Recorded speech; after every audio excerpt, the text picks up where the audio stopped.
All right, so on our continuing TV adventures, so lately we've been watching shows where there's a British and American version of some variety or combination. And you were saying last week that maybe it'd be better if we watch the remake first, because those tend to be the less memorable version, and then watch the original second, just so we're not watching this bad remake after we watch a good. Yeah, because we're doing too much of a comparison with, you see the original, which is well done, and then you see the redo of it, and you're comparing the whole time. Yeah, and it's always like there's a reason why the originals ran for a decade and the remakes ran for 6 episodes. Yeah. It's not coincidence. But this week, I think I've got both versions, so we could do both, but I feel like this might be a week where we might not watch the original at all, maybe just the remake, because it's Saturday Night Live. And I fucking hate Saturday Night Live. I don't know how much Saturday Night Live you've watched in your life. Yeah, it's okay, but I don't mind it. Except it's got so many commercials. Yeah. That by the time you're done watching the commercials, you just can't be bothered watching it. Yeah. So these versions I've got obviously don't have the commercials, but it's still, because I think it's like a 90-minute show, right? So even without commercials, it's going to be like an hour. Mostly it depends, right? There's different eras. There's obviously back in the day with like Bill Murray and stuff, Yeah. and those were classic. And then there was when I was growing up, it was like Mike Myers, and Adam Sandler. Like that was a pretty classic time, Chris Farley. But lately, and by lately I mean the last 30 years, it's just the worst goddamn show. I hate it. Like I get tricked into watching it sometimes because somebody I like is the host, and it's just fucking death. Like I can't believe how not funny it is. Yeah. It's I haven't watched it straight through for years, but when Donald Trump was kicking around, I did watch it then because I used to get a kick out of Alec Baldwin playing Right. Trump. He did an excellent job of that, so I did watch those little things, but I never watched the show straight through from start to finish. The thing it always reminds me of, which is weird, so just the basics about it, it's created by Canadian Lorne Michaels, so I thought that was kind of cool, but he also got Kids in the Hall off the ground, which to me that's the actual good thing that he did. Kids in the Hall is way better than SNL. 46 seasons, 909 episodes of Saturday Night Live. And the thing that's weird about it is when you watch like behind the scenes stuff or whatever, it's obviously an incredible amount of work to do this show live and to do all these sketches every week. And it's not like they're phoning it in. Like they are working hard, but it reminds me of WWE wrestling, where it's also a live show, very complicated, and they're not phoning it in. They're working like crazy. They have a team of writers. But in both cases, like with SNL and with WWE, I don't know what's happening. Like they're working themselves to the bone, and then what comes out the other end is just shit. Week after week after week of shit. And it's just because it's an institution that it keeps going. So I'm just like, fuck SNL. I don't even want to watch this shit. But what I found out is there's a British version, and you're never going to guess what it's called. I'll give you a hint. Is it close? Is it close to Saturday Night Live? Yeah, I'll give you a hint. It ran on Fridays. Okay, Friday Night Live. Yeah. It actually started off being called just Saturday Live. I don't know why they changed the name, but then they moved it to Friday and changed it to Friday Night Live. Like, doesn't it feel like, we were saying how watching these, it's like Sliders, like that show where they go to different alternate realities. It's like you're in a different reality where instead of Saturday Night Live, it's Friday Night Live. Like, it's just a little different, just a little weird. So... Boy, really inventive. That took a whole lot of thought. So I think the episode I found, it's when it was called Saturday Live and not Friday Night Live. But yeah, it's just what a funny name. So this ran from 1985 to 1988 on Channel 4. And I just love these like British things. Which is a BBC channel, isn't it? Isn't Channel 4 BBC? It's not technically BBC, but it was like, so there was BBC One, BBC Two, right, ITV, and then in 1982, a fourth channel. All right, we'll just call it Channel 4. Like, just again, like the most just on the nose name. But that's kind of interesting too, because me and Dan. Well, those typical Brits, they're not pretentious at all. Yeah. But it's kind of cool too how this all ties together, where me and Dan are doing a podcast about, it's this British TV show called Misfits that's like a superhero show, but it's on Channel 4. And it's like, oh, so this is the origin of Channel 4, and now we're watching a modern Channel 4 show. It's just kind of cool how all this crap ties together.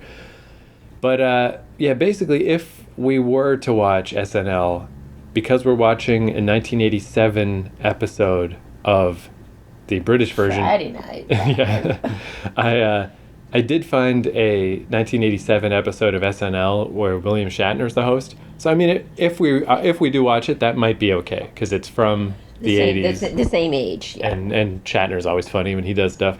But we'll see. We'll see how we feel after the British one because I'm more than happy to never watch SNL ever. So. You know that William Shatner celebrated his 90th birthday Wow, man. last week. I think it was last week. Yeah, and I mean he's still doing all right for such an old dude. Can't complain. But basically, I don't have a lot of info about Friday Night Live because there isn't much to say about it. Just the only thing is, you know how we're just listing off the names of all these famous people who started in SNL.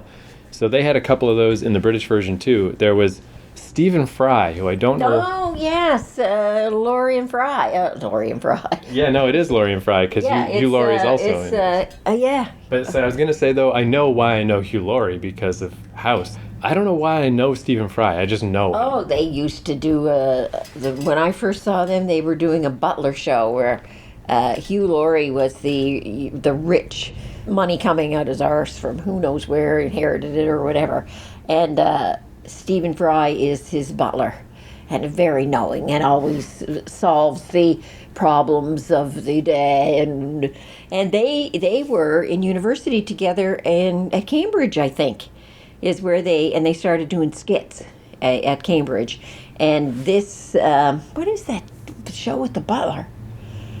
But it's a takeoff on some of these shows that they used to do live at Cambridge. So they were an item, a twosome there, doing all that stuff for years. Yeah. And then got picked up by British TV. And Stephen Fry has his own little theatrical life on his own. And he's just one of those guys that, like, I don't know why I know him. He's just enough places and famous enough that I just know the name. So anyway, they're both in this, so that'll be cool. If nothing else, see the earlier days of those guys. He did most of the writing on these skits. That was more of his claim to fame than Hugh Laurie, who was kind of the character, and Fry was like the straight man. Yeah, which was also funny. I mean, I didn't watch a lot of House, but enough to get the joke, right? He's just this acerbic sort of, super genius doctor, but he rubs everyone the wrong way, and but he's just very stiff, and it's so funny that he's this stiff American doctor is actually played by a goofy British man. And he's completely different in that than he is in these comic type skits and sketches and that were his British claim to fame. So anyway, we'll watch the UK SNL, and then we'll see if we want to check out, because again, who knows? I don't know late 80s SNL that well. It might be funny. There's obviously eras and let's bubbles. look at this British one and see, because it might stink completely. We might just never want to watch either of them ever again. Yeah. And again, I mean, there's less value in watching SNL, the American one, because like it's still on TV. It's not like some hidden gem, or we don't have to remind ourselves about it. Everybody is. It's like we've been choked to death on this show for 46 seasons. And it's just not that funny. Like I always put myself in the shoes of the writers. Like even if you have to grind out this shit every week over and over, I just still can't fathom how it's so not funny. Like even if you just go to the well of non sequiturs and wackiness, it's like most that'd be better. These things that in their early days they are usually really good because you've got to produce some pretty top-notch stuff in order to keep your place. Yeah. First to get into the market, and then to keep your place in the market. As time goes on, though, it gets pretty. Harry Potter's a perfect example. Yeah. The first Harry Potter book is excellent, but I find as those shows go on, the characterization, development of characters, and all it is very watered down because she can't keep up with that. Man, even worse. Have you seen any of the Fantastic Beasts movies? So after Harry Potter ended, they started this series of other movies. There's no books to these; it's just movies.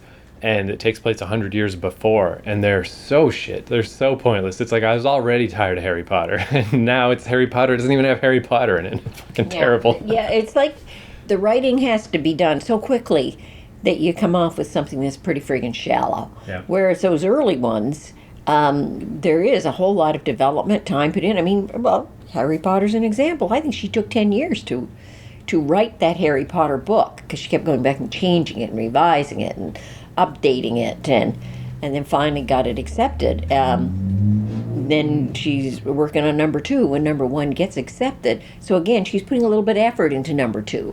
But then it becomes such a big deal that by number 3, number 4, like, it's just shallow story. Do you remember, Plot only. I mean, this is going to make all the Harry Potter fans of the world so angry, but do you remember in book 4 where it was like they were preparing for the big dance? And the big ball. And it went on and on and on and on. Hermione was going to go to the dance with the Victor Krumholtz guy from the other school. And yeah, it's like, I've been reading this for 90 pages. This is insane. The first book would have been over by now.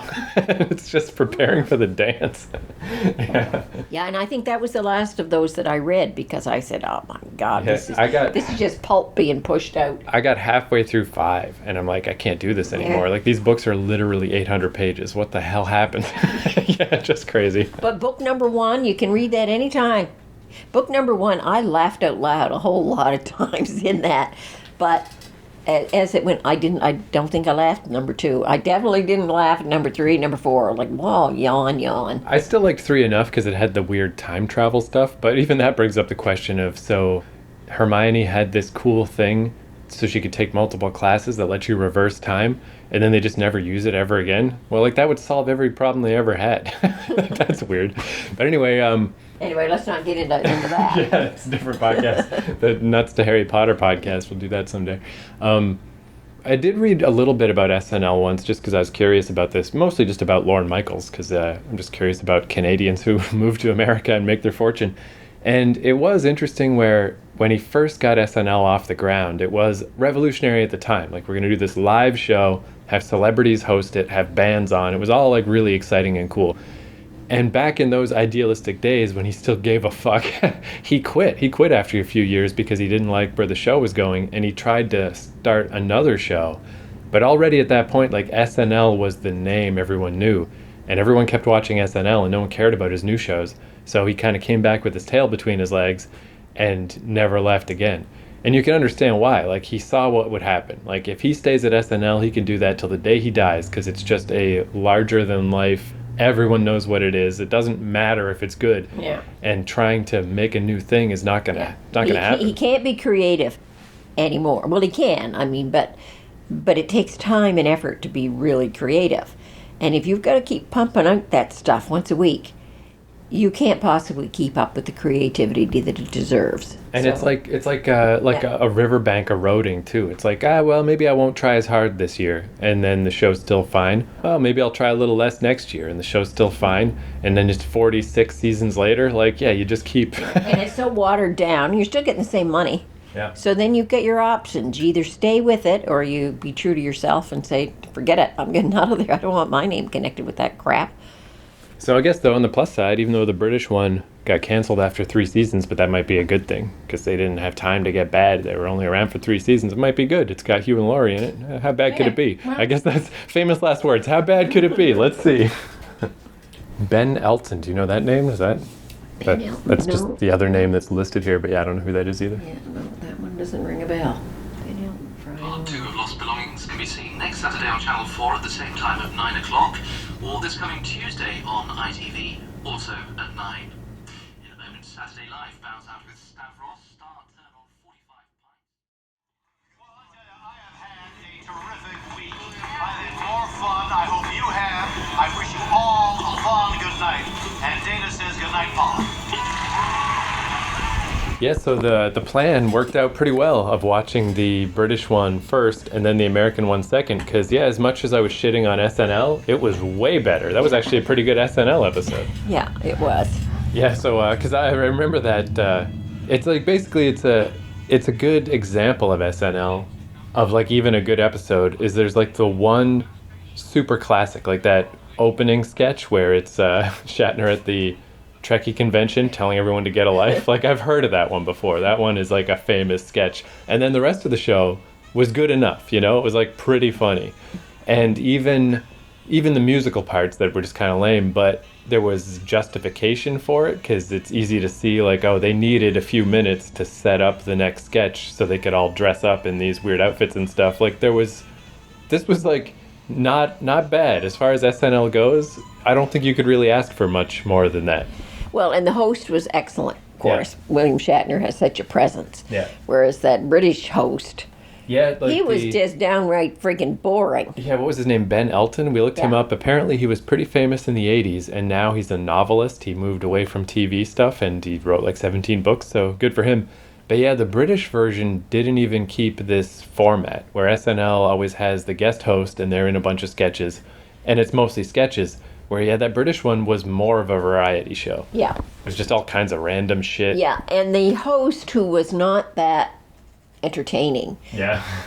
kept having little spots where he would have his little yak sessions or comedy humor, whatever he was supposed to be doing. But my God, you couldn't even understand the man. He had such a thick accent. Yeah, and just the fast talking, and it's like a little funny, but not super funny. And yeah, he was half the show.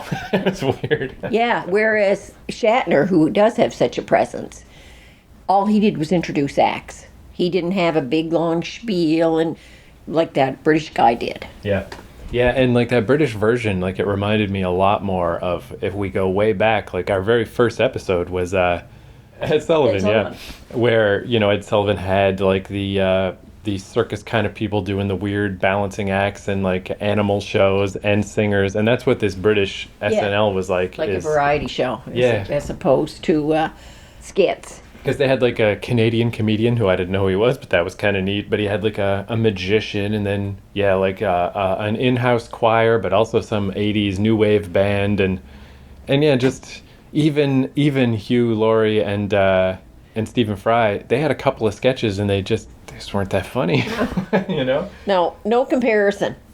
So yeah, that was actually kind of a nice surprise, because yeah, it's like we saw that the British one was like, well, this is going nowhere, but we're just fighting our way through. But And we're they had like, their little, in Saturday Night Live, they had their little newscast, yeah. which I know didn't mean a whole lot to you, but those names were very familiar to me. Right, and even not so much, even though I didn't remember most of the news stories, but that was Dennis Miller and Al Franken, and Dana Carvey was in like every sketch. You could tell he was their head guy at this point, and he was really funny.